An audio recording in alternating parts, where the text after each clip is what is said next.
je vais vous planter le décor effectivement de l'insuffisance cardiaque. Pourquoi nous avons choisi de parler d'insuffisance cardiaque en télésurveillance? Parce que ça s'y prête parfaitement bien, sinon on ne l'aurait pas fait.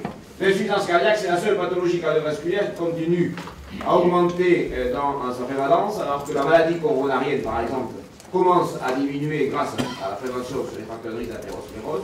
Et l'insuffisance cardiaque, ça augmente parce que le vieillissement de la population en est à l'origine, puisque, par exemple, après 80 ans, 10% de la population est insuffisante cardiaque. Et donc on admet à peu près qu'il y a entre 600 000 et 1 million de Français qui sont en insuffisance cardiaque et que chaque année, il y a 120 000 cas nouveaux d'insuffisance cardiaque. Et les hospitalisations sont particulièrement fréquentes dans ce domaine.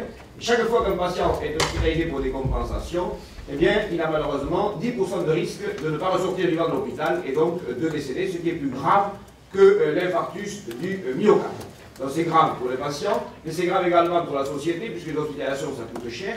Et grâce au laboratoire Sanofi, on a pu réaliser une enquête en France qui a montré que sur les diagnostics principaux des PMSI, l'insuffisance cardiaque, c'était 210 000 hospitalisations annuelles en France. Et comme il y a des hospitalisations itératives, ça fait en fait 160 000 patients qui sont hospitalisés chaque année en France pour insuffisance cardiaque.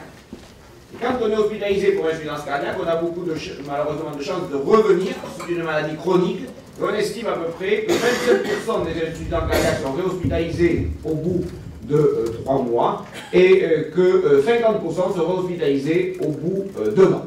Et donc on cherche actuellement à trouver une parade à cette épidémie d'hospitalisation pour insuffisance cardiaque parce que ça diminuerait la mortalité et ça permettrait de faire des économies. On estime que l'hospitalisation pour insuffisance cardiaque, c'est entre 1 et 2 milliards d'euros par an en France et que de ce qui coûte cher à l'insuffisance cardiaque, c'est les hospitalisations. 75% des coûts de médecine liés à l'insuffisance cardiaque sont dus aux hospitalisations. Et donc on a développé des stratégies pour y faire face. Premièrement, la première stratégie, c'est de bien traiter les patients. Et ça, actuellement, c'est fait. Les enquêtes montrent effectivement que 10 à 20 ans d'expérience font que les médecins français sont bien et traitent de manière tout à fait normale leurs patients en termes de médication. Ensuite, on peut s'intéresser aux choses les plus sévères, la greffe cardiaque, l'assistance circulatoire. Ça, c'est le sommet de l'iceberg. N'empêche que l'agence de biomédecine fait des enquêtes pour savoir s'il y a une répartition homogène de ces traitements spécifiques, des cas les plus sévères, dans le territoire. On l'amène actuellement. Et ensuite, on peut développer d'autres types de suivi. Premièrement, un suivi éducatif. L'éducation thérapeutique est maintenant recommandée dans les recommandations de base de l'insuffisance cardiaque, et on le doit aux malades. Or, alors qu'on est un grand centre de suivi éducatif, je peux donner mon expérience à Toulouse, eh bien, tous les patients n'en bénéficient pas. Il y a 2300 patients hospitalisés pour insuffisance cardiaque de cause directe ou indirecte au CHU de Toulouse, et bien qu'il n'y a que 150 à 200 patients qui sont correctement éduqués. Alors qu'on est vraiment une structure éducative qui sont anciennes et que nous sommes vraiment des fanats de cette stratégie. Donc, premièrement, développer l'éducation thérapeutique et à l'échelon de Midi-Pyrénées, on a créé un groupe de cardiologues pour ce faire, privé et public. Deuxièmement, ensuite, peut-être améliorer le suivi de ces patients. Alors, le suivi peut être biologique, sur les petits diurétiques, mais pour le moment, ce n'est pas recommandé. Et troisièmement, il peut faire appel à la télésurveillance et au télésuivi. C'est pour ça que nous sommes ici. Pourquoi? Parce qu'on s'est aperçu qu'il y a des paramètres qui pouvaient servir de signal d'alarme avant les hospitalisations. Et que si on interrogeait les pacemakers embarqués, qui ne seront jamais très répandus, parce que c'est quelque chose qui n'intéresse qu'un nombre limité de patients insuffisants cardiaques, si par exemple on regardait l'impédance pulmonaire, celle-ci diminue 18 jours avant les hospitalisations. Et donc si on attrapait des paramètres très en amont, en traitant précocement les patients, on pourrait prévenir les décompensations. Alors, la télésurveillance est adaptée probablement pour ce faire, puisque schématiquement, on peut surveiller pratiquement tout.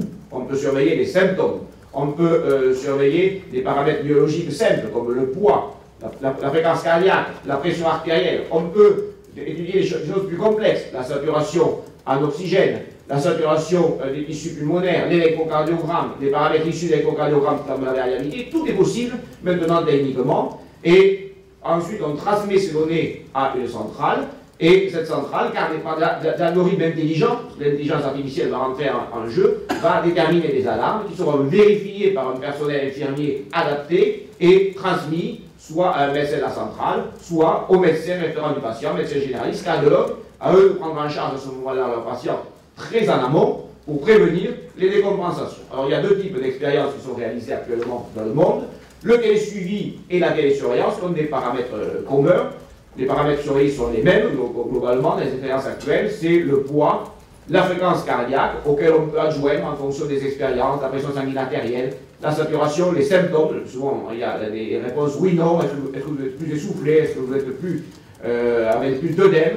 Et ensuite on peut mesurer beaucoup de paramètres. Alors soit ils sont transmis passivement par les outils, et ça c'est la télésurveillance, soit ils sont transmis de manière mesurés de manière active, transmis de manière active par téléphone par le patient, c'est le télésuivi, et une infirmière fait alors rentrer les paramètres dans une machine, et la machine est les mêmes, les algorithmes vont être les mêmes. Il y a également un suivi éducatif qui est possible par les deux technologies, et ça c'est important de ne pas l'oublier. Ensuite, il y a des choses qui sont différentes. C'est sûr que la télésurveillance permet d'utiliser des paramètres plus modernes, plus sophistiqués que le simple télésuivi. C'est le cas pour l'échocardiogramme, c'est le cas pour l'impédancemétrie thoracique, par exemple. Il faut encore faire la preuve que cela serve à quelque chose. Dans les années 2010, nous avons été très euphoriques sur l'importance de la télésurveillance et une méta-analyse de la plus grande revue de ce type d'analyse au monde, qui est la revue Prochain en 2010, démontrer un effet très favorable de l'agrégation d'une multitude de petits travaux, puisque dans ce travail, la télésurveillance à droite diminuait de 34% la mortalité, et le télésuivi de 12%, télésuivi de manière non significative, cette diminution. Donc 34% de mortalité, c'est aussi bien que les IEC, les bêta-bloquants, les anti-aldostérones, c'est fantastique. Et donc à ce moment-là, c'était notre devoir de diffuser cette technique qui en plus diminue la fréquence des hospitalisations pour insuffisance cardiaque de 30%. Le problème, c'est que ça ne diminuait pas de manière aussi marquée la fréquence d'hospitalisation de toutes causes, et on peut penser que les patients étaient hospitalisés prématurément, mais ils étaient quand même hospitalisés pour prévenir la décompensation. Donc ça, il faudra essayer de faire la part des choses, et ce qui sera important peut-être, c'est de déterminer la durée des hospitalisations, ou son contraire, le nombre de jours passés sans hospitalisation et vivant à domicile. Parce que si on est hospitalisé pour une insuffisance cardiaque, c'est en moyenne 11 jours en France. Et donc si on raccourcit de 2 ou 3 jours, parce qu'on est en pré-insuffisance cardiaque, c'est déjà beaucoup de gagner pour le patient et pour la société. Quant au télésuivi ou à la télésurveillance, il y a eu deux études en tête-à-tête qui ont montré que c'était comparable, à la différence de ce qui était décrit par la revue Cochrane. Vous avez ici l'étude TED-HMS qui montrait que par rapport à un suivi conventionnel, ça diminuait le critère primaire qui était laissé aux hospitalisations, mais qu'il n'y avait pas de différence entre télésuivi et télésurveillance. Et puis, il y a eu des études co-économiques qui ont montré que c'était rentable, et que si on intégrait le coût de ces techniques, parce qu'il faut quand même des appareils, il faut des infirmières, il faut des médecins, au bénéfice qui était lié à la diminution de la fréquence de l'hospitalisation, c'était rentable. Et vous avez ici, par exemple, ce travail récent de 2011 de coût économique qui, si on se basait sur un prix journalier d'insuffisance cardiaque inférieur à celui français de 3 473 €, eh bien, globalement, ça diminuait de 500 € par an les coûts de santé globaux de la maladie. Donc, entre guillemets, c'était rentable. Le problème, c'est que depuis 2010, il y a eu 3 études, dont 2 importantes, TLHF et TIMHF, qui n'ont pas retrouvé ce bénéfice. Or, à eux deux, ces travaux font pratiquement jeu égal en termes de nombre de patients avec la méta-analyse, et donc il faut continuer à travailler. Et alors, vous avez ici les 2 études négatives, TLHF, 1653 patients, où étaient suivis les symptômes et le poids, et TIMHF, où étaient suivis le poids, la pression sanguine artérielle, et même l'échocardiogramme, qui était quelque chose de très sensible. Et bien, ces études, vous voyez, il n'y avait pas de différence significative entre les 2 groupes de suivi usuel ou de télésurveillance, et ça a posé beaucoup de questions, et ça a un peu freiné le développement de la technique, et on s'est posé des questions pourquoi. On va essayer d'y répondre. Premièrement, peut-être parce qu'on ne surveille pas les bons patients. Et une analyse de TIMHF a montré qu'en fait, si on s'intéressait aux patients qui étaient fréquemment réhospitalisés, si on s'intéressait aux patients en fait les plus graves, eh bien à ce moment-là, on observait un bénéfice. Deuxièmement, ensuite, on n'utilise peut-être pas des bons outils. Parce que dans TLHF, par exemple, 14% des patients télésurveillés n'ont jamais utilisé le système. 57% des patients télésurveillés utilisent le système que 3 fois par semaine, et non pas 7 fois par semaine, en fin d'étude. Parce que c'est dur de se surveiller, il faut donc des outils qui soient faciles à utiliser et peut-être accompagner le suivi par les infirmières spécialisées pour avoir envie de les utiliser, si ça paraît. Enfin, peut-être aussi parce qu'on n'a pas à utiliser des bons outils, avec des outils qui généraient des alarmes trop tardives. Et on peut se demander s'il ne faut pas, surtout en fin d'hospitalisation, essayer de trouver des choses plus modernes, par exemple l'impédance métrique thoracique. Enfin, et peut-être surtout, ce n'était pas associé à un suivi éducatif. Et à mon sens, l'accompagnement éducatif est aussi important que les outils, et probablement dans la gestion chronique de la maladie d'insuffisance cardiaque, il faut les deux. Et puis ensuite, il faut intégrer ces données au monde médical existant. Si les médecins généralistes, si les cardiologues libéraux ne sont pas impliqués dans ce type d'expérience, eh bien, à part dans des petits centres où ça va marcher parce que c'est quelques trentaines de patients, si on étend à des milliers de patients, ça ne marchera pas, donc il faut l'intégrer au système existant. Et donc, c'est à ça qu'on s'est attaqué avec la Société française de cardiologie. Vous allez avoir ici une des expériences françaises les plus abouties, qui est l'expérience de Rouen, mais il faut maintenant développer des expériences à grande échelle. Je suis volontaire dans la région Midi-Pyrénées parce que c'est quelque chose qui me passionne, et puis la région Midi-Pyrénées, je vais vous démontrer qu'elle s'y prête. Je suis volontaire également, mais en sachant qu'il faut faire encore des expériences. Il faut faire des expériences en phase aiguë de décompensation et en phase chronique, parce que ce ne sont peut-être pas les mêmes outils qui seront utilisables aux différents stades de l'évolution. Au stade chronique, à mon sens, il faut y associer un suivi éducatif, parce que ça met de l'humain, et l'humain est indispensable à côté des simples outils. Et puis, ensuite, il faut réfléchir à une organisation optimale avec nos confrères libéraux qui prennent en charge ces patients, qui très en amont doivent être prévenus et être intégrés à la réponse thérapeutique, parce qu'un suivi éducatif, un suivi par télésurveillance le plus moderne possible, s'il n'aboutit pas à une réponse thérapeutique adaptée, ça ne sert à rien. Et donc tout ça, ça veut dire qu'il faut travailler, et je ne sais pas si l'ARS est là, mais l'ARS Midi-Pyrénées a des cartes en main, puisque la région Midi-Pyrénées, après la région Picarde, c'est celle qui s'y prête le mieux, puisque c'est la plus grande de France et que nous sommes en quelque sorte soumis dans les régions à un désert médical, et que la télésurveillance, ça peut être de l'unique dans ce grand pays que nous sommes. Et nous sommes tous d'accord, libéraux et hospitaliers, pour travailler ensemble, puisqu'on est tous associés à ce qu'on appelle l'APEP Cardiomie, qui a eu pour but au départ de développer l'éducation thérapeutique dans la région où on y arrive, et demain, de développer la télésurveillance dans notre région pour qu'elle serve de modèle à la France, et je l'espère enfin démontrer un bénéfice réel de ces techniques qui seront à ce moment-là offerts à tous. Merci de votre attention. Merci Michel. On va passer à la présentation suivante. Merci pour cette large introduction. Donc présentation suivante, docteur Baptiste Kurtz du CHU de Rouen, praticien hospitalier au CHU de Rouen, qui a effectivement, comme le disait Michel, mené une belle expérience, peut-être une des plus emblématiques en France. Et donc il va pouvoir nous expliquer à la fois l'organisation de cette expérimentation et les résultats qui ont été obtenus. Merci. Merci beaucoup. C'est toujours difficile de parler juste après Michel, vu qu'il a toujours des présentations extrêmement passionnées. Donc moi, effectivement, je travaille au CHU de Rouen et je m'occupe plus particulièrement d'assurance cardiaque. Et je vais vous présenter notre expérience en termes de télésuivi automatisé des patients insuffisance cardiaque après une hospitalisation. Alors, le décor est déjà planté par Michel. L'insuffisance cardiaque, c'est une pathologie qui est extrêmement fréquente, 2 à 3% de la population. Ça touche les populations âgées, 10 à 20% chez les patients de plus de 70 ans. C'est une pathologie... Je peux prendre ça ? Voilà, super, merci. C'est une pathologie qui est extrêmement coûteuse. On a les mêmes chiffres, et là, j'en suis vraiment très heureux. 2% des dépenses de santé en France, 70 à 75% de ces dépenses sont liées essentiellement aux hospitalisations pour insuffisance cardiaque.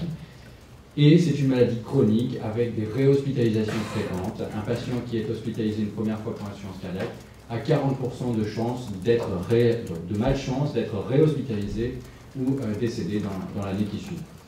On sait également que ces hospitalisations elles surviennent précocement après la première hospitalisation, puisque 25% de ces patients hospitalisés une première fois sont réhospitalisés dans les 12 semaines qui suivent cette première hospitalisation. La Société européenne de cardiologie rappelle un petit peu les principes fondamentaux des programmes de management de l'insuffisance cardiaque. Et quand on regarde un petit peu les items qui sont proposés par ces recommandations, on voit déjà apparaître les guidées de télésurveillance. L'éducation thérapeutique et l'approche multidisciplinaire, c'est vraiment obligatoire dans l'insuffisance cardiaque. C'est vraiment ce qui permet d'avoir une vision globale de l'insuffisance cardiaque. Il faut pouvoir suivre très précocement les patients après une première hospitalisation. Ça peut passer par différents systèmes. Est-ce que c'est des visites à domicile? Est-ce que c'est du support téléphonique? Est-ce que c'est plutôt de la télésurveillance? C'est également essayer d'augmenter la possibilité d'accès aux soins des patients, puisqu'on sait que dans certaines grandes régions, comme ici, mais comme aussi en Haute-Normandie, on n'a pas forcément accès très facilement à un médecin, qu'il soit un médecin généraliste ou un cardiologue. Et le problème de démographie médicale est extrêmement présent dans la région de Haute-Normandie. Donc il faut essayer vraiment d'amener justement le soin vers le patient et non plus seulement le patient vers le soin. L'éducation thérapeutique, c'est également très important avec un point important sur l'autogestion de la maladie par le patient, le self-care management. Il faut vraiment que le patient soit partie prenante de sa maladie, qu'il soit éduqué et qu'il puisse lui-même se monitorer en quelque sorte. Et c'est le premier acteur du télésuivi, c'est le patient. C'est lui qui, en fonction de ses signes et symptômes, va peut-être modifier certains de ses médicaments ou certaines de ses pratiques, notamment en termes de régime DSOD. L'hypothèse donc de travail, c'est que ce télésuivi dans l'insuffisance cardiaque permet de détecter précocement des signes ou des symptômes d'insuffisance cardiaque avec différents paramètres qui sont proposés par différents systèmes. Tout ça dans le but d'ajuster les thérapeutiques, qu'elles soient des thérapeutiques médicamenteuses ou non médicamenteuses, et enfin d'éviter l'hospitalisation. Donc ça nécessite vraiment un feedback pour éviter que le patient soit réhospitalisé. Ici, je rappelle un éditorial du New England qui est assez récent, qui met en évidence qu'effectivement, c'est vraiment un cercle de connexion pour le management de l'insuffisance cardiaque. Le patient est au centre ici, et il va, dans le télésuivi, donner un certain nombre de données sur sa santé, que ce soit son poids, sa sensation d'essoufflement, ses œdèmes, qui vont être intégrés par différents algorithmes, et ces algorithmes vont dire au patient, bah là ça va pas, ou là ça va. Et donc le patient va peut-être de lui-même pouvoir modifier sa prise en charge. Ça c'est le premier cas de figure. Le deuxième cas de figure, c'est que ces données sont transmises à des professionnels de santé, cette fois-ci, qui sont en général aux États-Unis plutôt des nurses spécialisées dans l'insuffisance cardiaque. Et on verra qu'avec peut-être les délégations de tâches, on s'oriente un petit peu vers ce modèle-là. Ces professionnels de santé, donc non médecins, peuvent parfois intervenir, en tout cas leur dire le régime DSOD c'est important, il faut faire plus attention à ce que vous avez mangé, peut-être modifier un petit peu les doses de diurétiques. Le troisième et dernier cas de figure, c'est que c'est le recours à un médecin, c'est-à-dire que les données sont visualisées soit directement par un médecin, soit par une infirmière, qui a besoin de l'aval du médecin pour ensuite délivrer aux patients des conseils ou des modifications de traitement. Donc c'est vraiment un cercle de connexion pour ce management de l'insuffisance cardiaque dans le télésuivi. Et donc on a voulu développer un système qu'on a appelé Télécard, qui fait appel simplement à une boîte vocale téléphonique. On a fait une chose extrêmement simple, volontairement très simple, parce qu'à l'époque il n'y avait rien sur le télésuivi des patients insuffisants cardiaques. Les grandes études que Michel vous avait présentées, elles n'étaient pas là, elles n'existaient pas. Donc on a pris une boîte vocale parce qu'on s'est dit, voilà, le patient a forcément un téléphone à la maison, et donc on va utiliser son téléphone à la maison. Donc le principe, c'est que le patient téléphone à cette boîte vocale qu'on a appelée Télécard, qui va stratifier de manière automatisée, selon un algorithme que je vais vous présenter, le niveau de risque de réhospitalisation du patient. Et donc une fois que c'était stratifié par l'algorithme, lorsque le risque était considéré de niveau 1 ou 2, c'est-à-dire risque faible de réhospitalisation, il était simplement donné des conseils aux patients de manière complètement automatisée. Lorsque le risque était jugé intermédiaire de réhospitalisation, on demandait cette fois-ci, la boîte vocale demandait au patient de prendre contact rapidement avec son médecin généraliste. Et c'est véritablement fondamental que le généraliste soit partie prenante de ce télésuivi, c'est ce que Michel vous a dit également, qui lui va modifier les thérapeutiques du patient.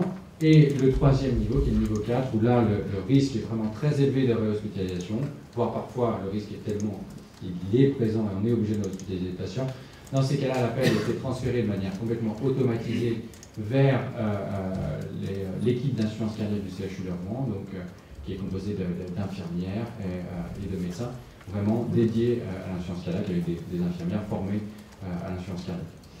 Et donc ça permettait soit d'ajuster simplement par téléphone différents traitements, soit de demander aux patients de venir en consultation pour éviter l'hospitalisation, soit dans un cas, ça aboutait malheureusement à l'hospitalisation. Voilà l'algorithme qu'on avait choisi à l'époque, c'est déjà il y a quelques années, un algorithme extrêmement simple, fondé sur 3 questions, et uniquement 3 questions, parce qu'on ne voulait pas assommer le patient avec de multiples questions rébarbatives pour lesquelles il allait finir par plus répondre et plus téléphoner. Donc la première question, c'était le poids. Le poids, c'est un élément fondamental dans les signes annonciateurs d'insuffisance cardiaque. Il y a toujours des modifications de poids avant une hospitalisation pour insuffisance cardiaque. Et donc, il faut monitorer ce poids. Les patients le savent, ils sont éduqués pour ça. Et donc, lorsqu'il n'y avait pas de modification de poids, on attribuait une note de 0 points. Si le patient prenait moins de 2 kg, 1 point, plus de 2 kg, 2 points. Deuxième question, en rapport avec son essoufflement. L'essoufflement qui est un des maîtres symptômes de l'insuffisance cardiaque. Si l'essoufflement était inchangé, on attribuait 0 points. S'il y avait une aggravation de son essoufflement, 1 point. Et dernière question, sur simplement le statut général du patient. Est-ce que vous vous sentez bien? Est-ce que vous sentez que votre état général s'est aggravé ou pas? Donc s'il était stable, 0 points. S'il était détérioré, 1 point. Et donc à l'issue, on avait un score, et ce score déterminait donc les niveaux de risque que je vous ai présentés. Lorsque le niveau de risque était considéré comme 0, on demandait simplement au patient de rappeler, comme le voulait le protocole, une fois par semaine. Si il obtenait quand même 1 point à l'issue de cet algorithme, là on lui demandait de rappeler dans les 72 heures, donc de rappeler plus précocement pour vérifier que ça s'était amélioré ou que ça ne s'était pas aggravé en tout cas. Lorsque le score était de 2 points, on demandait au patient d'aller voir son généraliste. Lorsque le score était de 3 points, là l'appel était transmis directement à l'équipe d'insuffisance cardiaque du CHU. Pour évaluer cet outil volontairement très simple, on a fait dans une étude pilote, donc une étude randomisée, on a pris les patients hospitalisés pour une première poussée d'insuffisance cardiaque. On a pris les patients consécutivement hospitalisés de manière prospective qu'on a suivi pendant 1 an. Donc tous les patients étaient hospitalisés pour de l'insuffisance cardiaque avec une dysfonction systolique ventriculaire gauche. Il y a 2 types d'insuffisance cardiaque. L'insuffisance cardiaque dite systolique où le cœur pompe mal, et là qu'on sait très bien traiter avec des recommandations qui sont très fortes, et l'insuffisance cardiaque diastolique où c'est surtout un problème de remplissage du ventricule, où là c'est un peu plus difficile. On a pris ce qu'on connaissait le mieux pour commencer dans cette étude pilote. Des patients qui sont tous symptomatiques évidemment, avec des critères d'exclusion tout à fait classiques, des patients de 18 ans, etc. C'est une étude qui était donc non randomisée, qu'on a divisée en 3 groupes. On voulait savoir si on voulait comparer cette méthode de télémonitoring à une prise en charge complètement classique par le cardiologue traitant et le médecin généraliste, ou à une prise en charge un petit peu plus agressive par l'équipe d'insuffisance cardiaque avec un plan d'éducation thérapeutique, de nombreuses visites pour cette éducation. Donc c'est comme ça qu'on a divisé en 3 groupes. Les patients qui ne voulaient pas en entendre parler, on les a mis dans le groupe 1, suivi standard, médecin traitant, cardiologue traitant.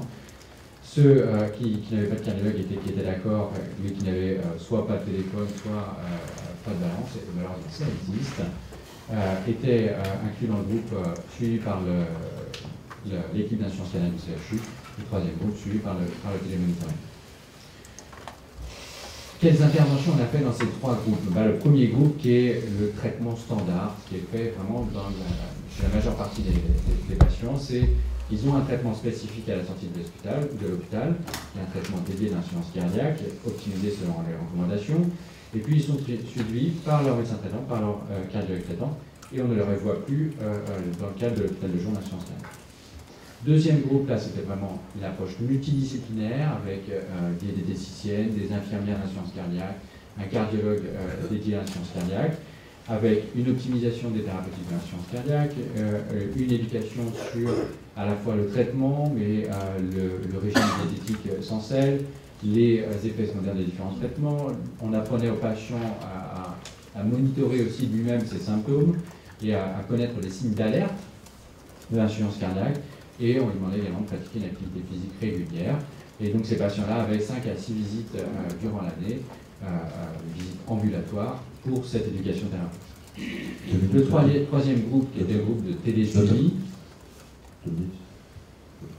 Pardon? Ah, pardon. Qui était le groupe de télésuivi, un seul coup de fil par semaine sur notre boîte vocale. Et donc, les populations de notre caractéristique, on a inclus 138 patients dans ces trois groupes-là, qui étaient trois groupes comparables, de 68 ans, des fractions d'éjection basse, donc une dysfonction systolique ventriculaire gauche. Voilà nos résultats sur le critère primaire, qui était un critère composite d'essai de cause cardiovasculaire ou réhospitalisation pour insuffisance cardiaque.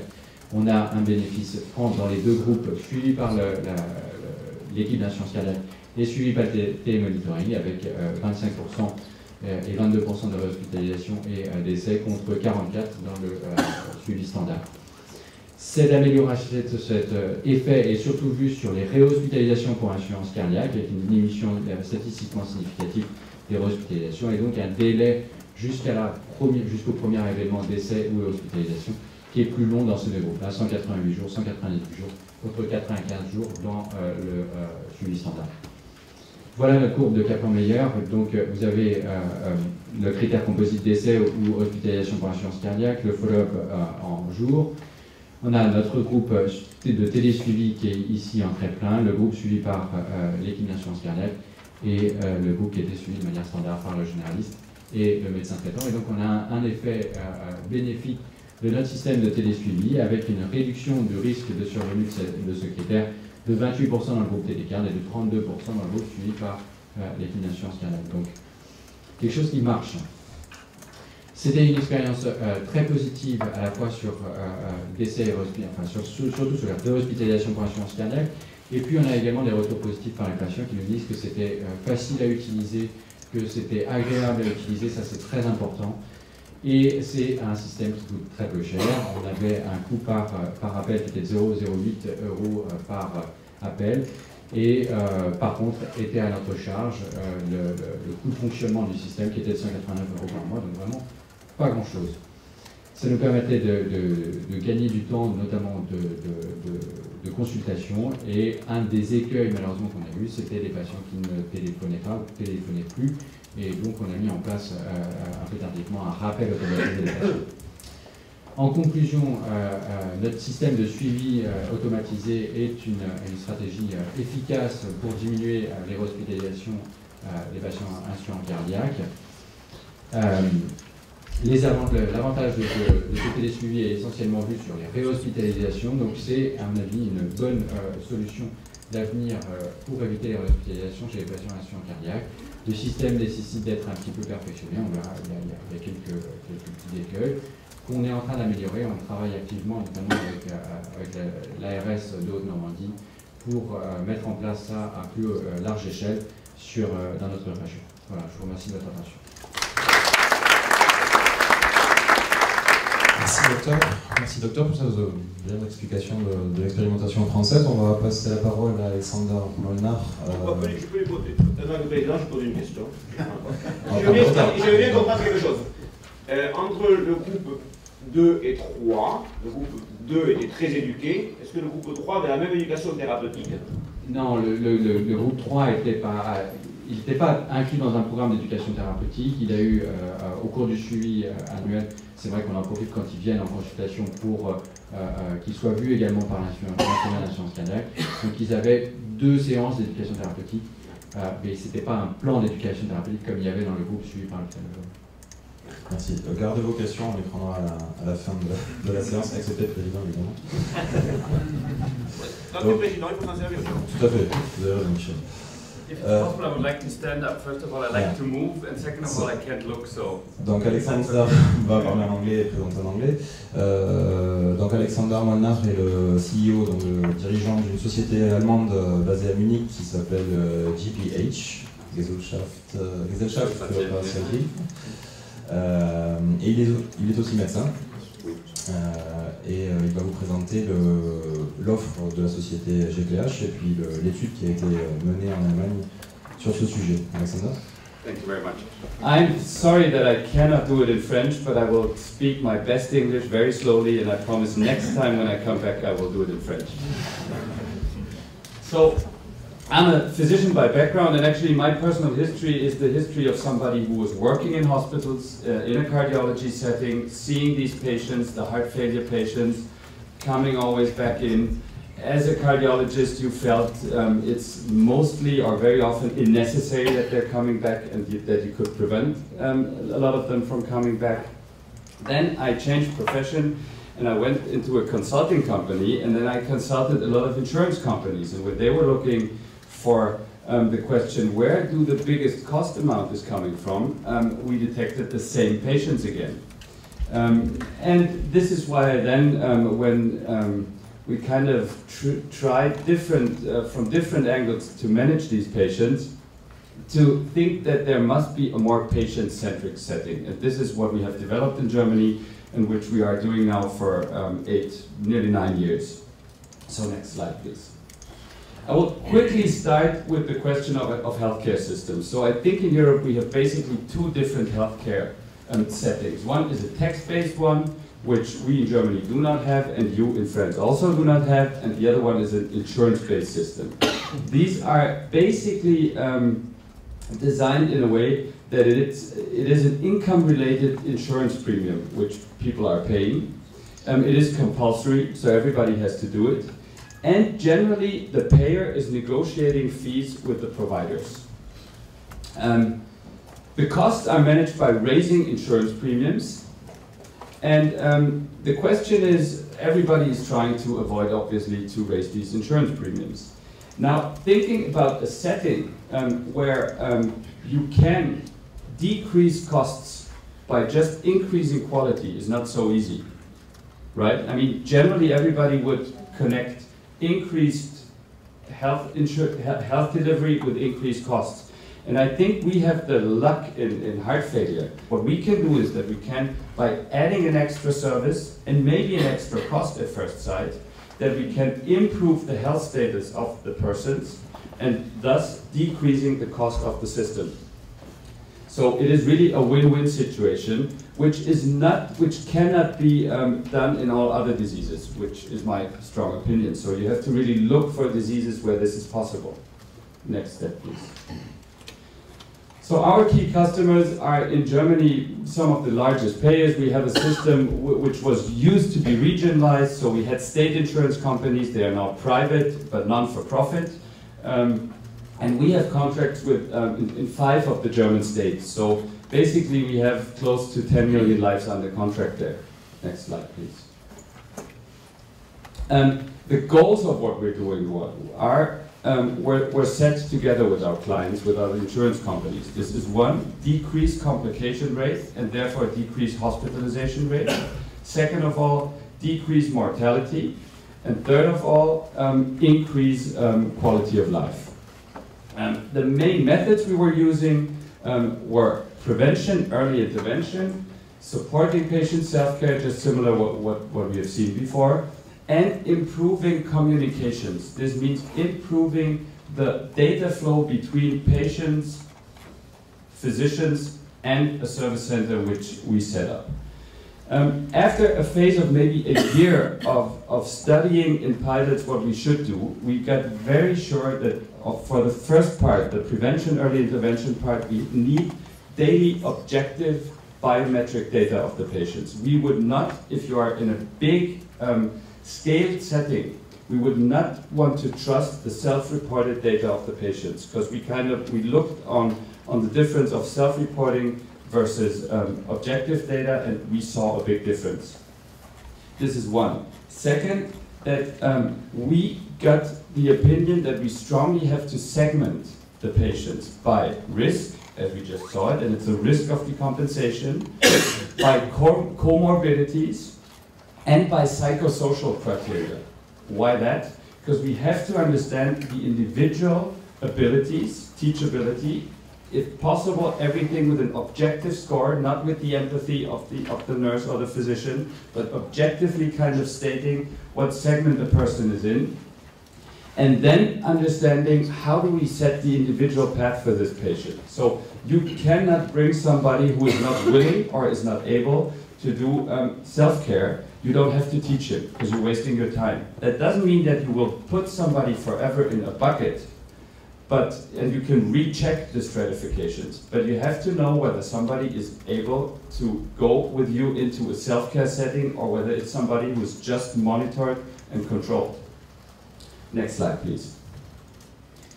So we set up the patient-centric setting in the following way. So the patient obviously is in the center, and we have a database, which is healthcare, the healthcare CRM. We have a service center staffed with nurses, several physicians and psychologists.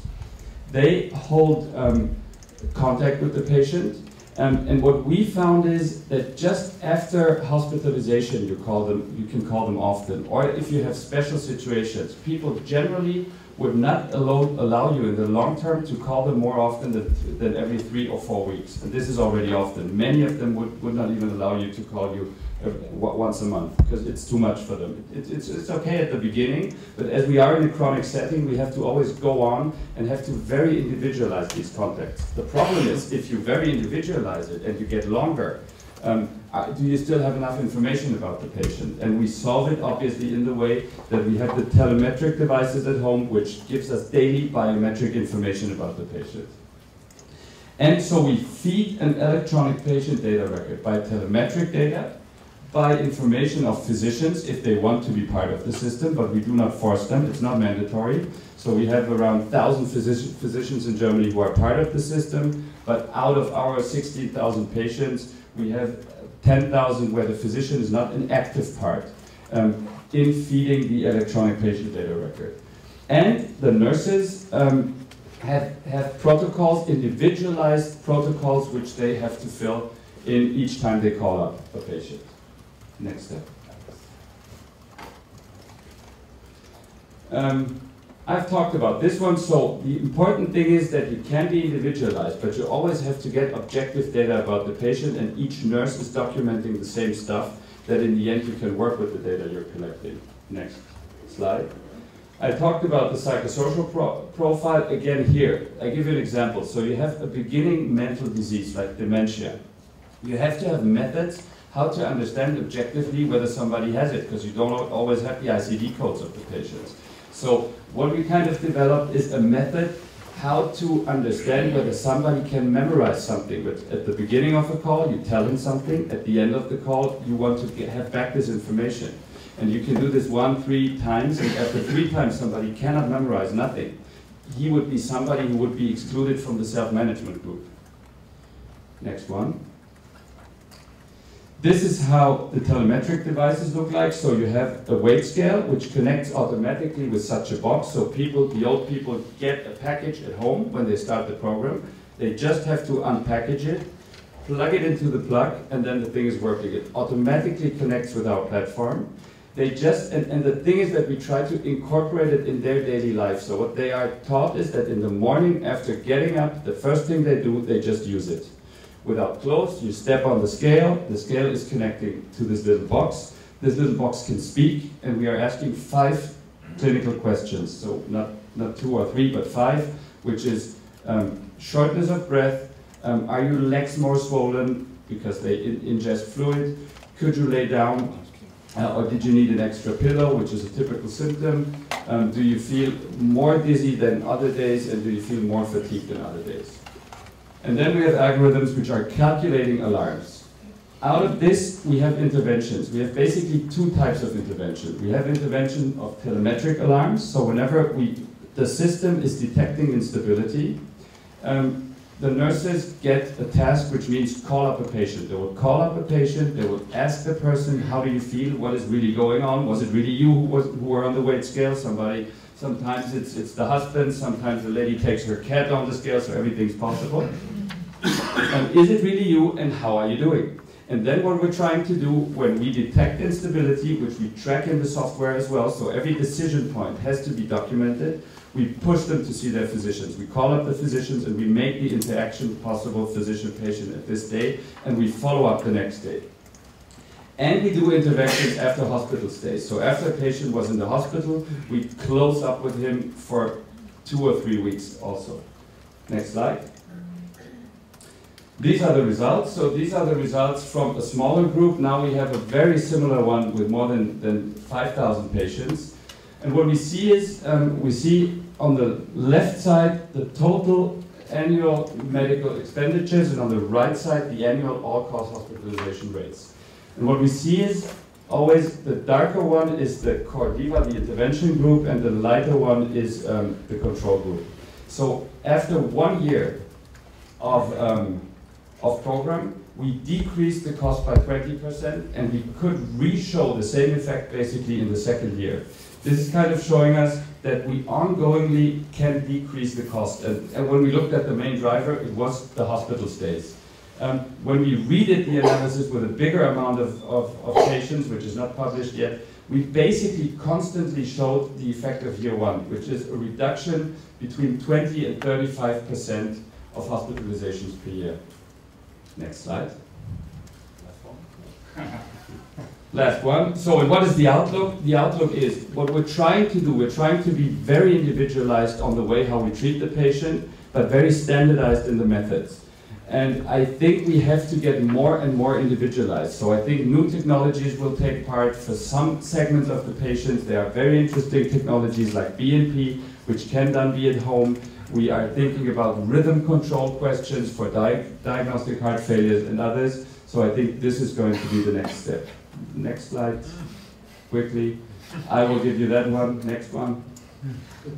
And then one very important factor, so when I'm coming back to the success factors, individualization at home, being easy with the devices, so being adapted to the age group and disease group you're having. And this is what you show. When you want to do data-driven interventions, you have to get the data. Without the data, you're nothing. So the question is, do we get the patients use the machines? And I think we can show that we can do it. So 90% of the participants transmit data regularly, and it's just a question of exclusion criteria to exclude the other 10%. It's just a question of our customer that they don't want excluded. I would exclude them. And these patients every 1.2 days transfer data, and this is enough to do data-driven interventions. Sorry to be too long, and thank you very much. Merci Alex.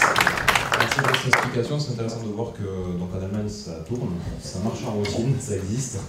Donc à force d'en parler, on peut en douter. Donc c'est intéressant de voir que ça fonctionne ailleurs, en routine, et que c'est financé par des payants. Je passe la parole à Julien Martel pour la société ALER France, ou ALER IES France. Non, on parle pas anglais. Donc Julien va nous parler de la stratégie qu'a le groupe ALER, le groupe américain, qu'il va décrire, qui souhaite s'implanter sur le marché français et qui est une stratégie très très ouverte, et Julien va vous la décrire.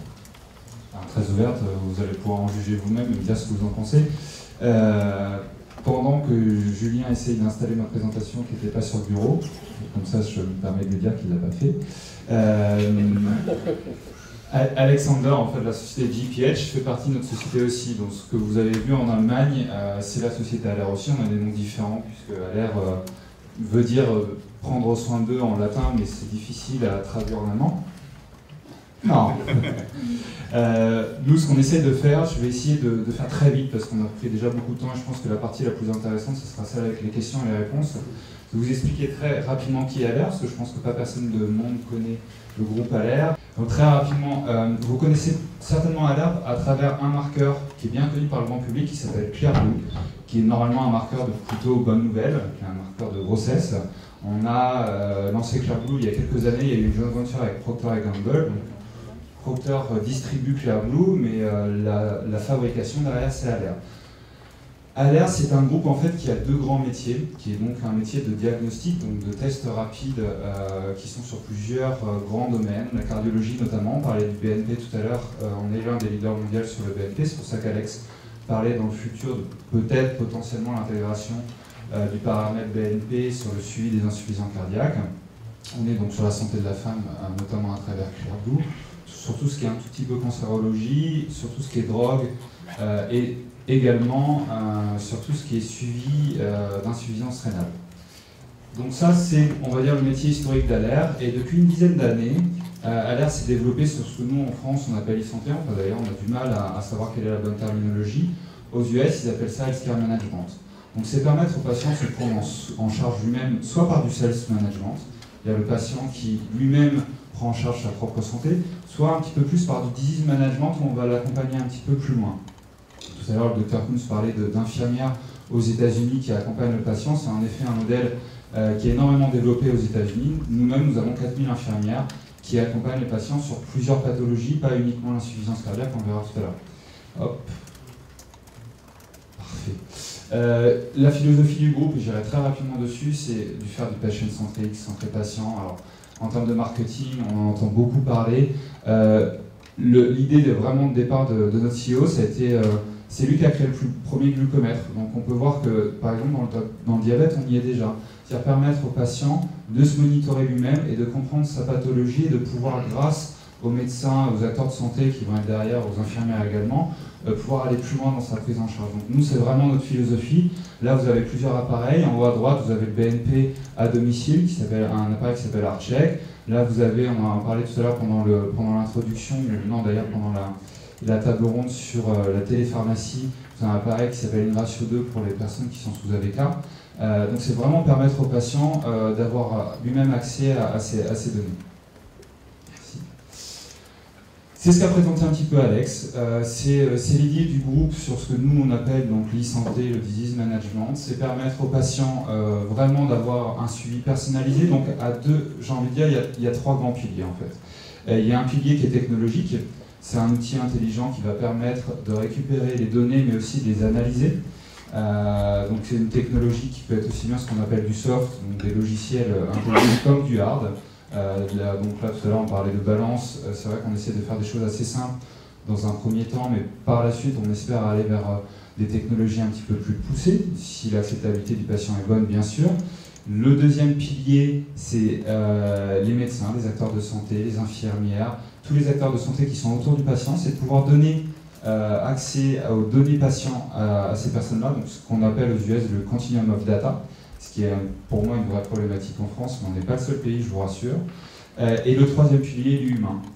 Nous, on considère que l'e-santé, aujourd'hui, on n'entend parler que de la technologie, et pour nous, ce n'est pas de la technologie vient juste supporter une nouvelle organisation.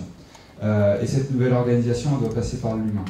Et vous le voyez ici, ce que Alexander fait en Allemagne, c'est notamment beaucoup d'humains. C'est des infirmières qui passent énormément de temps avec les patients pour les accompagner sur leur pathologie, mais aussi pour les accompagner sur leur compréhension, sur du self-management, et ensuite pour transmettre de l'information aux professionnels de santé. Merci. Ça, c'est l'ensemble des cycles. Je vais aller assez rapidement dessus sur le healthcare management, notamment aux États-Unis. Il faut savoir que, hormis Alexander, qui a développé donc un suivi de 16 000 insuffisants cardiaques en Allemagne, notre principale activité est encore aux États-Unis, qui est un pays quand même assez bien développé sur cette partie-là et sur l'ensemble de ces programmes. Donc ça peut aller très vite. On parle de médecine à 4 temps aujourd'hui. C'est de la médecine quand les gens ne sont pas encore malades. Et donc c'est ce que nous on appelle du wellness, du bien-être. C'est prendre en charge les gens avant qu'ils soient malades. C'est vraiment faire de la prévention pour repousser au maximum les problématiques qui pourraient survenir, notamment en lançant des programmes d'arrêt du tabac un petit peu plus personnalisés et poussés. Donc, du disease management, on en a parlé, l'insuffisance cardiaque rentre dedans. Du complexe health management, c'est quand vous avez des cas, des maladies un petit peu plus graves, poussées, enfin en tout cas qui nécessitent un traitement beaucoup plus lourd, un suivi beaucoup plus lourd. Et vous avez tout ce qui est santé de la femme et de l'enfant qui sont des programmes bien spécifiques chez nous. Merci. Donc nous, revenons en France maintenant. Ça fait 1 an et demi qu'on réfléchit à comment arriver en France, voir ce qui est possible de faire ou pas faire. Il faut savoir qu'en France, on a une 50aine de personnes actuellement qui travaillent sur la partie diagnostic, donc avec les hôpitaux et les laboratoires. Et aujourd'hui, sur la partie e-santé, on s'est posé la question, la France est, ce qu'on explique souvent à nos amis à l'international, c'est que la France n'est pas un pays comme les autres. Et on en est fiers, on le défend, je pense qu'Alexander pourra confirmer. Et on se dit aussi que ce qu'on fait aux États-Unis n'est pas complètement adaptable en France, voire très peu. Ce qu'on fait en Allemagne l'est peut-être un petit peu plus. Donc nous, on se bat beaucoup en interne. Je dis nous, puisqu'il y a Henri Vendela qui est là, qui est notre medical manager. On se bat beaucoup en interne pour voir ce que l'on fait ailleurs. Il va falloir qu'on l'adapte. Il va falloir qu'on l'adapte à l'organisation française de santé, il va falloir qu'on l'adapte aux patients, il va falloir qu'on l'adapte à l'ensemble des acteurs de santé.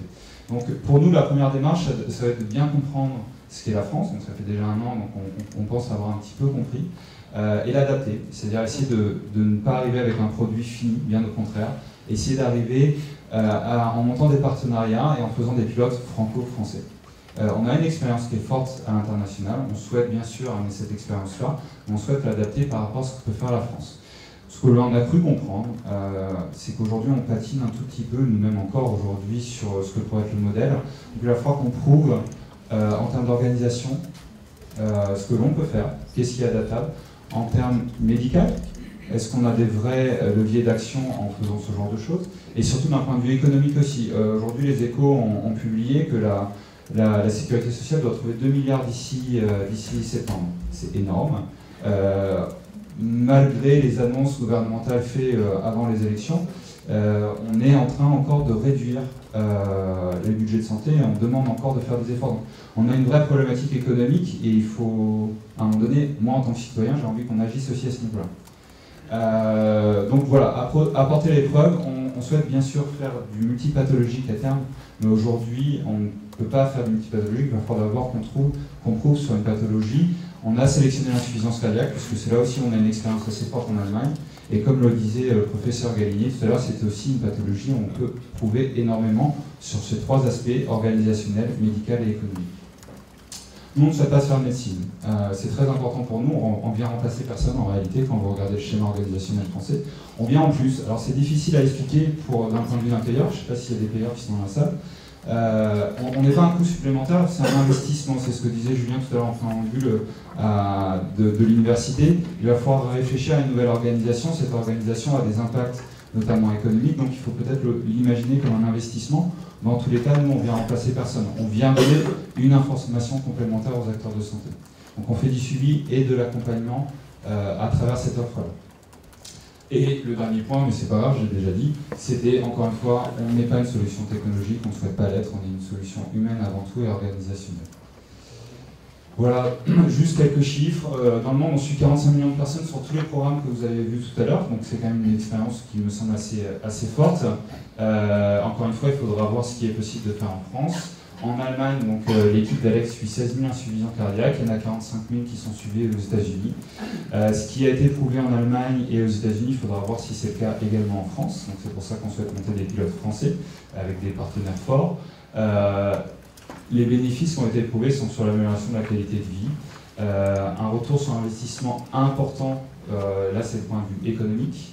S'il y a des payeurs qui sont dans la salle, on a des données, il y a des études qui ont déjà prouvé ça, voir ce qui sera potentiel en France ou pas. Et surtout, ce qui est le dernier point, mais vraiment pour nous pas le moins important, c'est l'acceptabilité. Aujourd'hui en Allemagne, 90%, ou pas loin de 90%, des patients utilisent le système tous les jours. Ils montent tous les jours sur leur balance, la balance s'allume, le boîtier qui pose les 5 questions s'allume et ils utilisent ce boîtier, c'est 90% des patients l'utilisent tous les jours. Donc c'est pas lourd, c'est fait exprès, c'est pour qu'on puisse avoir des remontées d'informations quotidiennes. Et 95% pour les professionnels de santé, ça veut dire quoi? Ça veut dire que quand on transmet une information, à un professionnel de santé, c'est très important qu'il puisse agir. S'il y a une alerte, tout à l'heure le docteur Kuntz l'a noté, s'il y a une alerte de poids par exemple, il faut qu'on puisse peut-être avoir une action médicale derrière. Et si nous on transmet l'information mais qu'il n'y a pas d'action, ça ne sert à rien. Et notre organisation sera inefficace. Donc on a prouvé, enfin, en tout cas en Allemagne, 95% des médecins agissent derrière quand il y a une alerte. Et ça, pour nous, c'est primordial, et c'est pour ça aussi je dis qu'il faudra que l'on trouve un modèle organisationnel. Dans les 2 minutes, j'ai fini, je crois. Il me semble que c'est la dernière slide, qui est très corporate, très américaine. Voilà. J'espère que j'ai fait assez vite.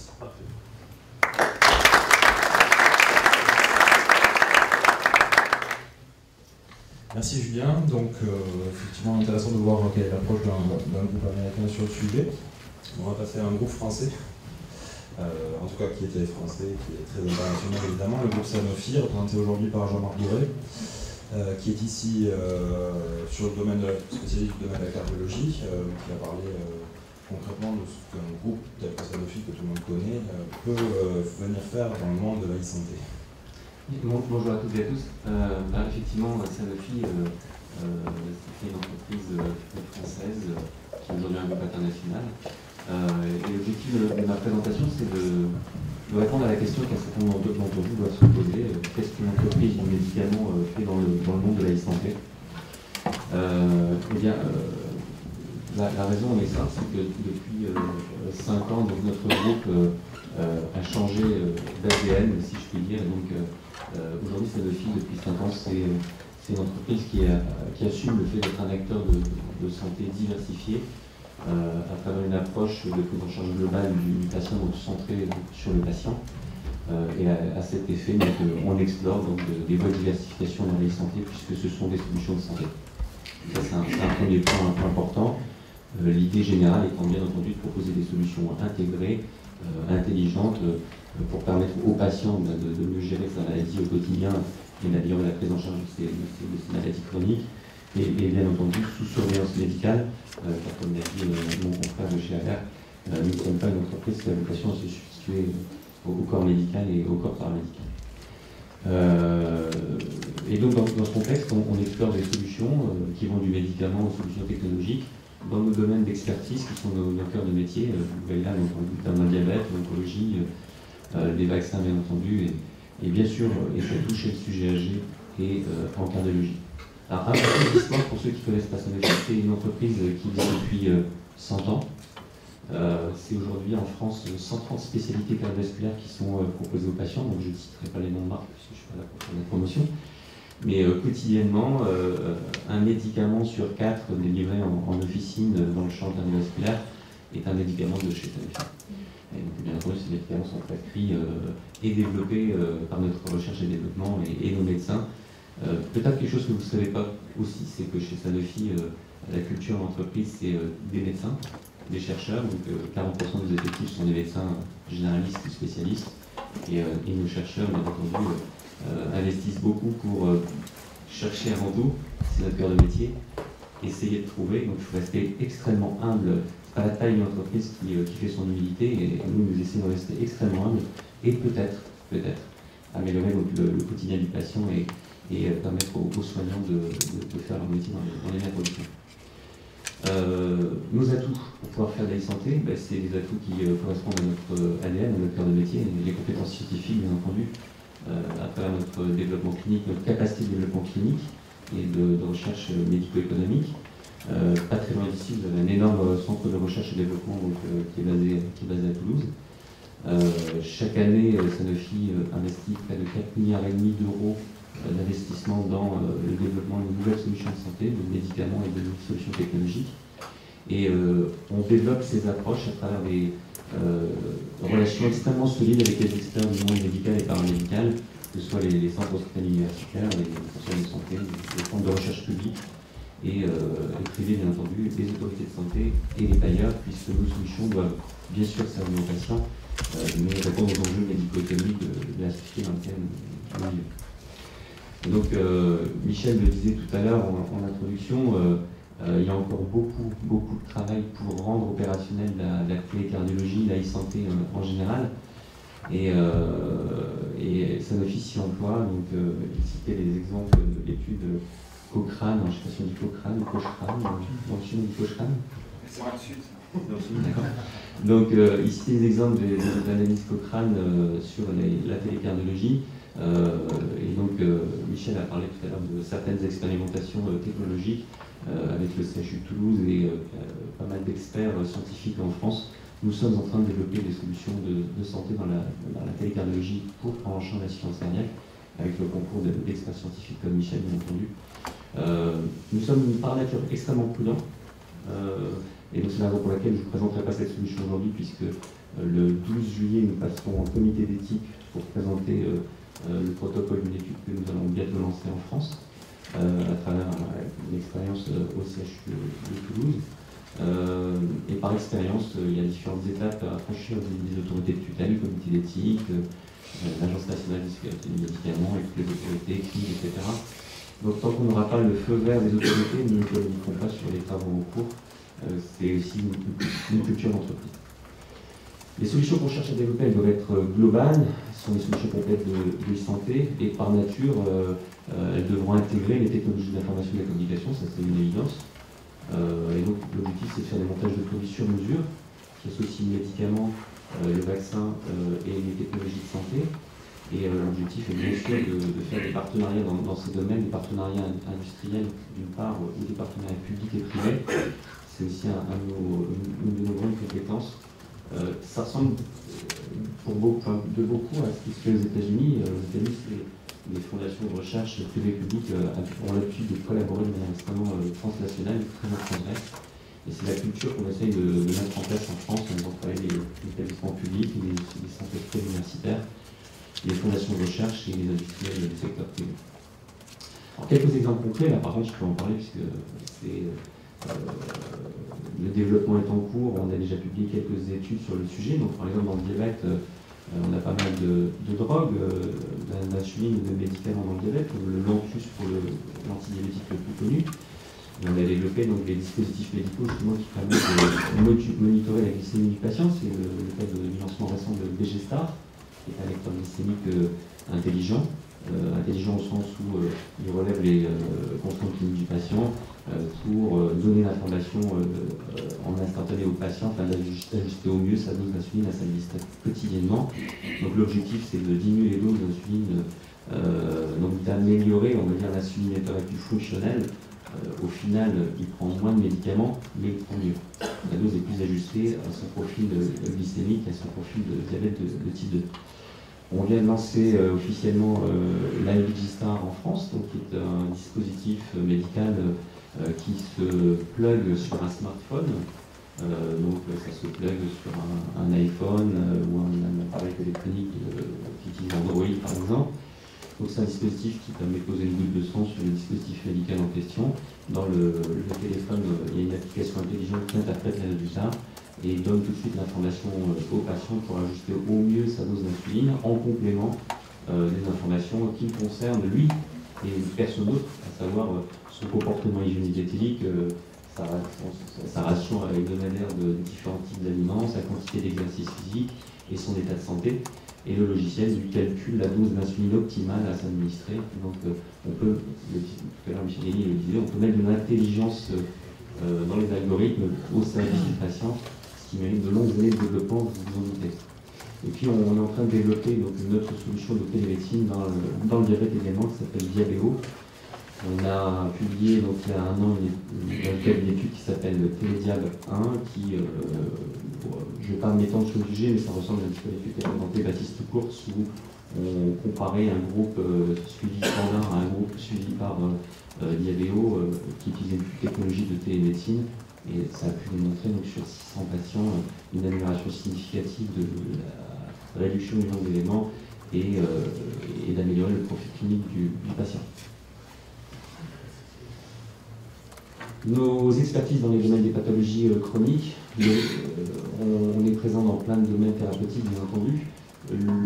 Michel l'a dit en introduction, le vieillissement c'est un enjeu clé et les déserts médicaux en sont un autre. Donc on vient de se doter d'une unité stratégique thérapeutique autour du sujet âgé et on est partenaire clé de la région Midi-Pyrénées lors de la mise en place d'un accord privé-public qui s'appelle le Gérontopole, qui est une des structures qui a été initiée dans la région Midi-Pyrénées.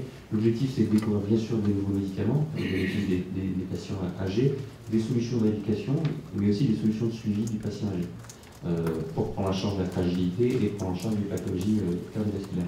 Donc cette division, elle consacre une grande partie de son budget d'investissement R&D au développement de nouvelles solutions médicamenteuses et technologiques, qui vont du coaching, donc l'éducation thérapeutique, au serious game, en passant par les outils de suivi intelligents tels que la télésurveillance ou des outils d'autodiagnostic qui sont adaptés au sujet âgé.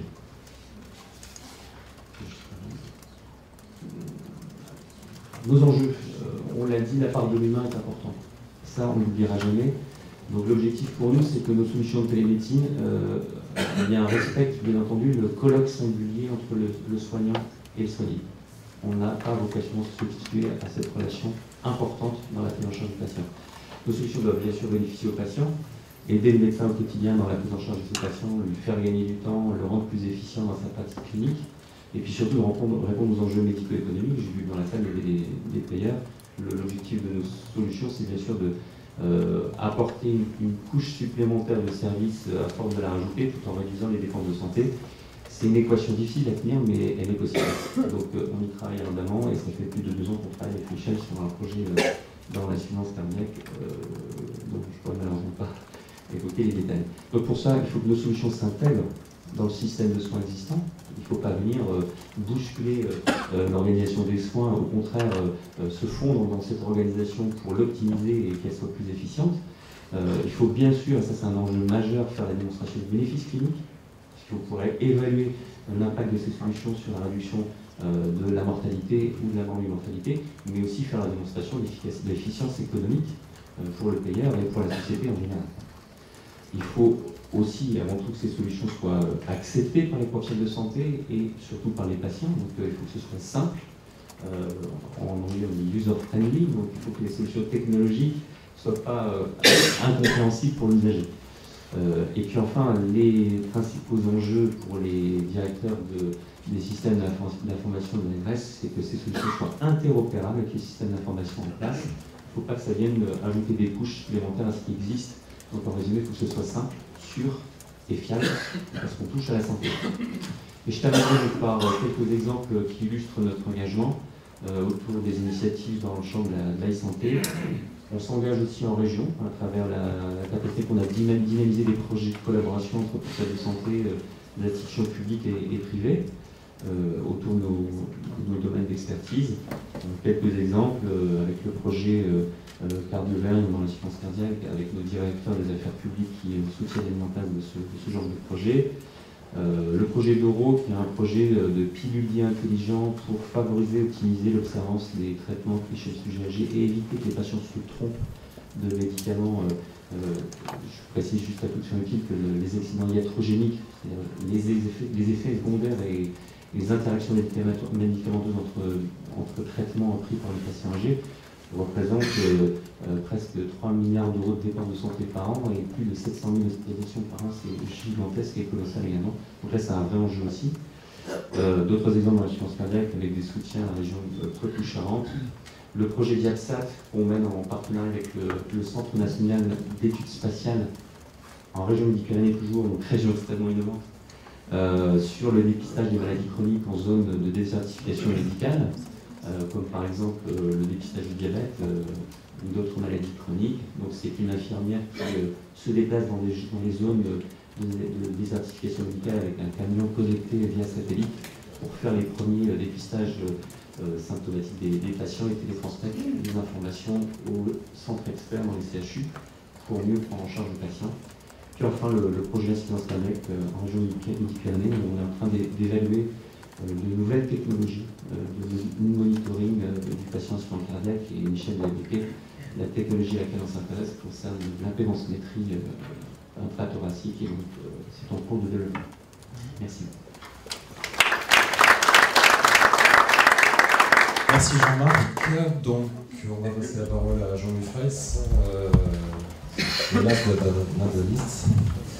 Jean-Louis Fraisse est le directeur général de la SADIR Assistance, qui est un prestataire médico-technique, en tout cas le terme légal pour cette profession, qui travaille dans le domaine notamment de l'insuffisance respiratoire, mais aussi s'occupe de patients insuffisants cardiaques.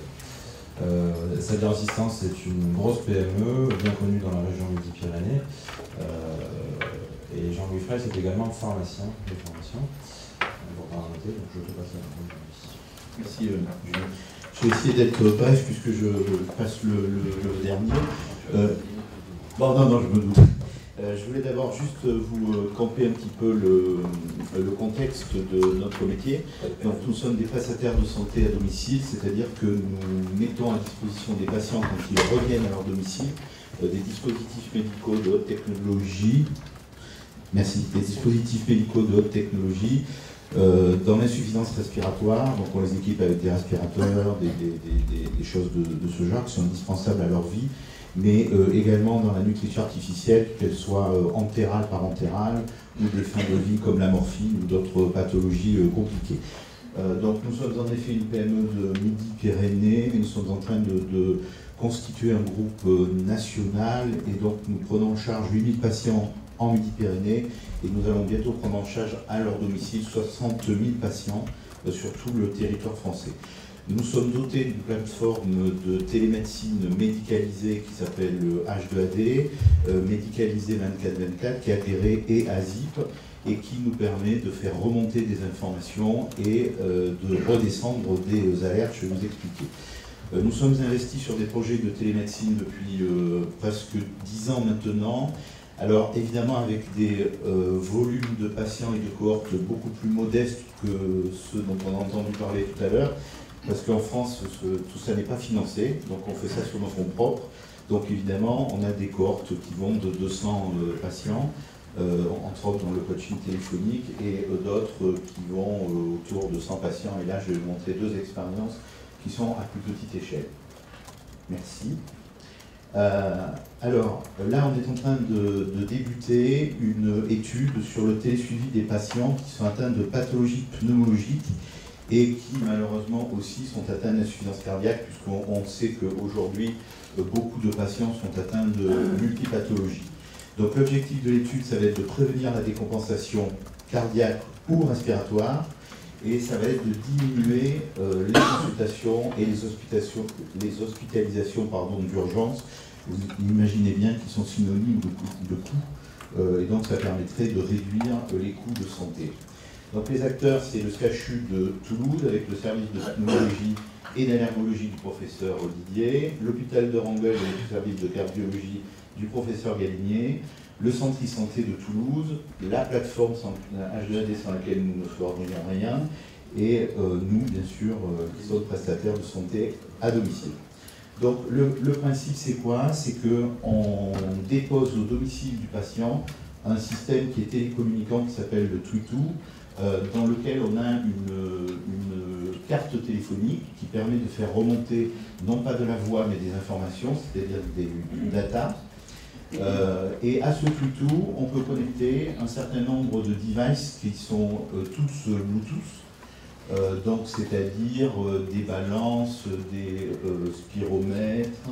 On peut aussi connecter des tensiomètres. Enfin, il y a tout un tas maintenant d'appareils qui sont télécommunicants. Donc le patient a un rythme qui lui est demandé avec son acceptation, bien sûr, va se peser, va prendre sa tension, va mesurer sa fréquence cardiaque. Automatiquement, l'appareil va se connecter en Bluetooth sur le Twitou. Le Twitou, lui, va faire remonter automatiquement sur la plateforme médicalisée ces informations-là. Et là, bien 2 solutions en fonction du protocole que l'on a écrit avec les médecins. Soit le patient est stable et puis on n'a pas de redescente, soit le patient a un souci avec des niveaux d'alerte qui sont à déterminer, et là on peut faire redescendre l'information, soit par mail, soit par SMS, soit par vocal, puisqu'on est des opératrices aussi bien des médecins que des infirmières qui peuvent appeler les équipes médicales, ou nous dans un premier temps si c'est une intervention de premier niveau. Donc c'est une étude qui va débuter, sous peu. L'objectif sera de mesurer donc, le poids via une balance Bluetooth, la SaO2, donc la saturation en oxygène, et la fréquence cardiaque via un oxymètre qui fait les deux. Mais on va aussi mettre une partie actimétrie, puisqu'on sait que pour ces patients-là, la partie, je dirais, je bouge à domicile, c'est très important. On en a parlé hier dans un atelier cancer, mais je pense que c'est la même chose dans la pathologie cardiaque. Donc on va débuter par 20 patients. Après, si l'acceptabilité est bonne, on continuera et on va mener une étude sur 10 mois pour voir la faisabilité. Là encore, la technologie c'est bien, mais ça ne suffit pas, donc on ne remplace pas, je dirais, les visites à domicile, puisqu'on va voir régulièrement les patients à domicile, et ces systèmes viennent en complément de nos visites et de notre suivi à domicile, ce qui permet d'être plus efficient dans la pathologie. Je vais vous parler d'une deuxième étude maintenant qui est purement cardio, qu'on a menée en Isère avec H2AD et avec le réseau EPIC 38. Donc ça a débuté depuis déjà 2 mois, la presse en a fait écho. C'est la prise en charge médicale à distance d'insuffisance cardiaque au milieu rural. Donc les acteurs, là, c'est le CHU de Grenoble, le réseau des insuffisants cardiaques de l'Isère, donc RESIC 38, la Caisse autonome nationale de sécurité sociale des Mines, et le centre de santé Filiéris de la Mure et de la Motte d'Aveyron. et bien sûr H2AD, la plateforme de télésanté. Là, cette étude, par contre, contrairement à la précédente que nous autofinançons, elle a été financée en partenariat avec tous les gens que je viens de citer. Et c'est vrai que c'est très aidant parce que ce sont des études qui coûtent cher. On disait tout à l'heure, il faut passer dans le CPP, il faut passer tout un parcours. Enfin bon, ça demande des attachés de recherche clinique, ça demande un investissement important. La suivante, c'est bon. Alors l'objectif de cette étude, c'était toujours le même, puisqu'on travaille toujours à faire la preuve des mêmes éléments, qui sont la réduction du taux d'hospitalisation, la réduction de la durée de séjour annuel des patients à l'hôpital et surtout l'anticipation du risque de décompensation aiguë, c'est-à-dire qui est de 3 à 4 par an actuellement. On va aussi là de façon automatique mesurer le poids, mesurer la pression artérielle et les pulsations. Aujourd'hui 10 patients ont été inclus, mais l'objectif c'est d'inclure un peu plus de 100 patients. Cette étude permettra de comparer avec avec d'autres patients du réseau non accompagnés de cette manière-là, pour voir évidemment en termes médico-économiques quel est l'impact de cette étude. Alors je voulais finir pas par la cardiologie mais par la pression positive continue, parce que tout à l'heure Julien nous disait que la Sécu nous demandait 2 millions d'euros d'économie. 2 milliards, si c'était 2 millions, qu'est-ce que je raconte? Si c'était 2 millions, en se cotisant, peut-être qu'on les trouverait, mais c'est 2 milliards, c'est autre chose, dans les 2 mois qui viennent. Et dans ce contexte-là, en France, on suit, tout prestataire confondu, 450 000 patients équipés de pression positive continue et qui souffrent d'apnée du sommeil. Et là, l'État nous demande eh bien, de mettre sur nos deniers, sans rémunération supplémentaire, un télésuivi de l'observance dans les 2 ans qui viennent de ces 470 000 patients. Là, c'est clair que ça va ouvrir le marché de la télésanté, mais à quel coût? Donc, pour qui? Pour nous, c'est sûr.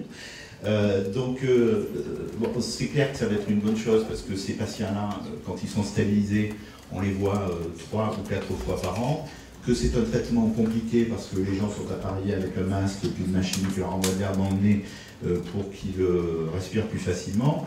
Donc évidemment, au début du traitement et en cours de traitement, il peut y avoir des rechutes, donc les patients sont moins observants et donc plus on voit vite et mieux c'est. Et il faut savoir qu'on est les seuls acteurs de santé qui sommes obligés de faire la preuve à l'assurance maladie, ce qui est une bonne chose, de l'observance de nos patients. Et donc là, les patients, s'ils ne sont pas observants 3 heures par nuit, on est censé les désappareiller.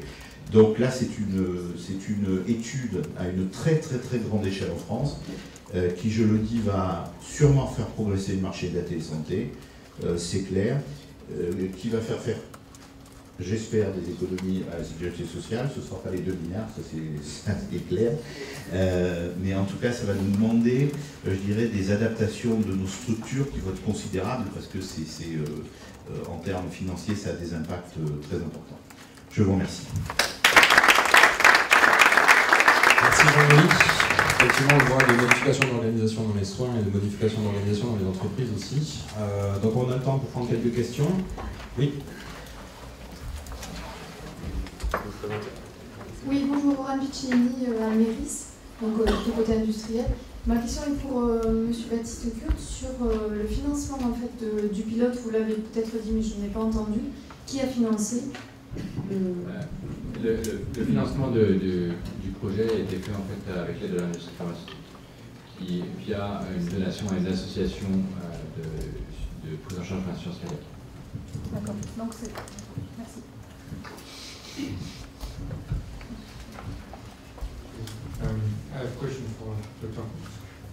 I have 2 questions about your experience.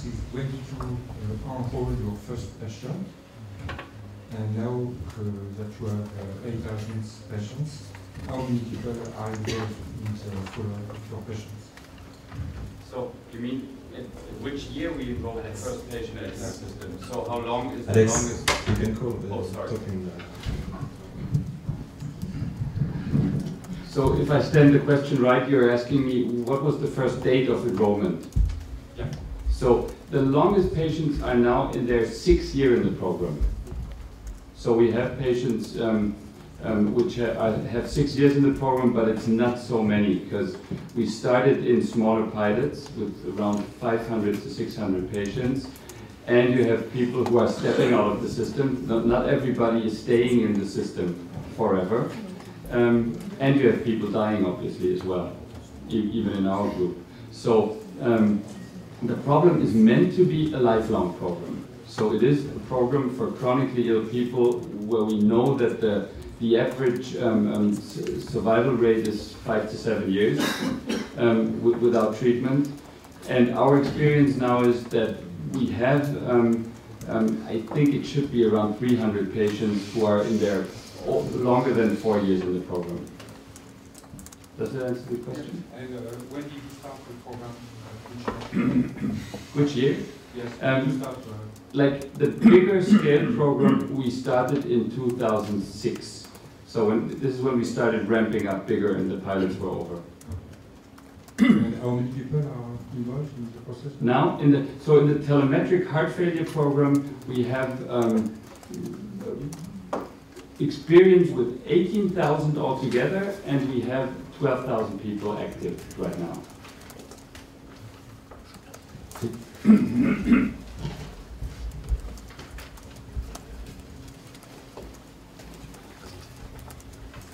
Oui, merci.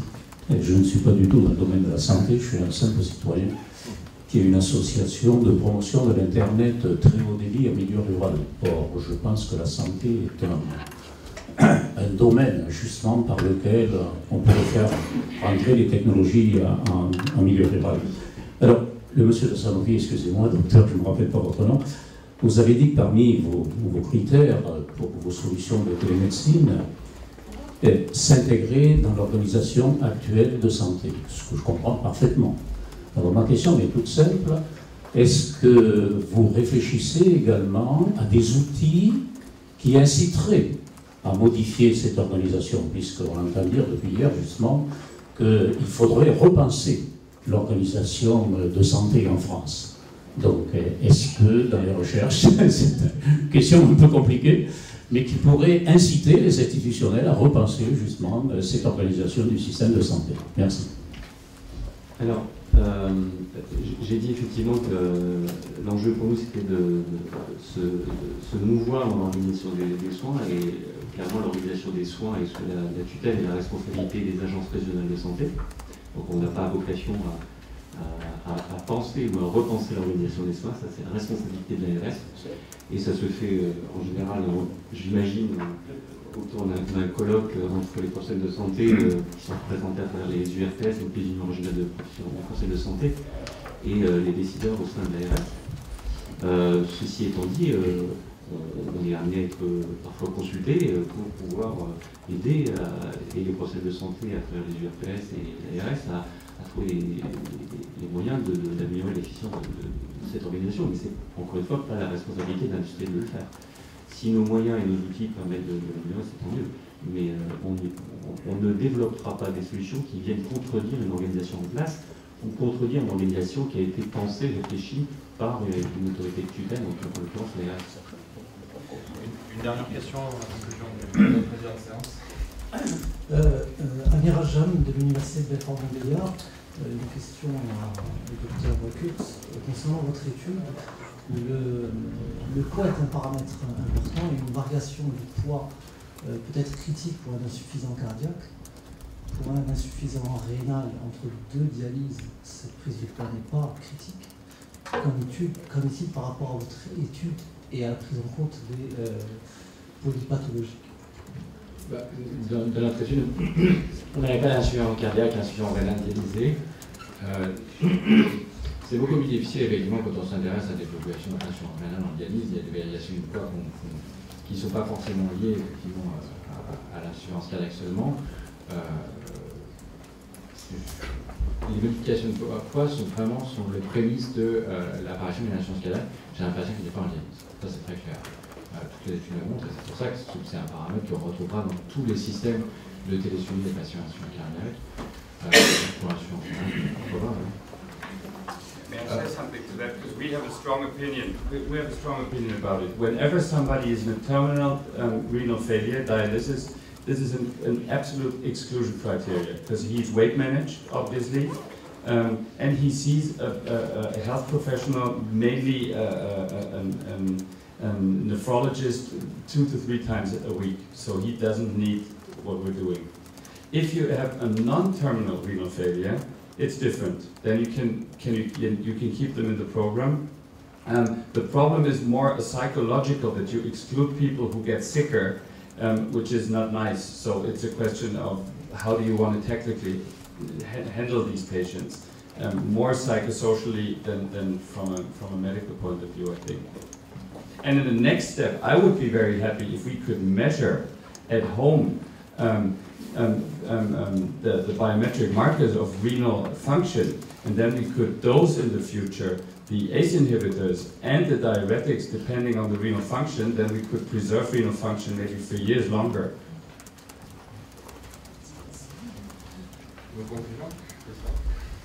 Bien, pour finir, je voudrais revenir à nos patients pour vous dire que l'insuffisance cardiaque, parmi les maladies chroniques, c'est peut-être la plus invalidante pour nos patients parce que ne pas pouvoir respirer, ne pas pouvoir marcher, c'est très très gênant. Et en plus, c'est une des plus sévères, puisque malgré tous les progrès, bien 50% de nos patients sont décédés 5 ans après leur diagnostic. Moi, j'espère que toutes ces expériences qu'on réalisera, que ce soit en Normandie ou en Midi-Pyrénées, aboutiront à une amélioration du niveau de santé de nos patients. Et si c'est associé à une diminution des coûts de santé, ça serait merveilleux. Eh bien, nous l'espérons tous.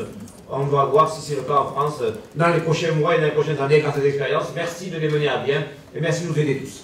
Merci.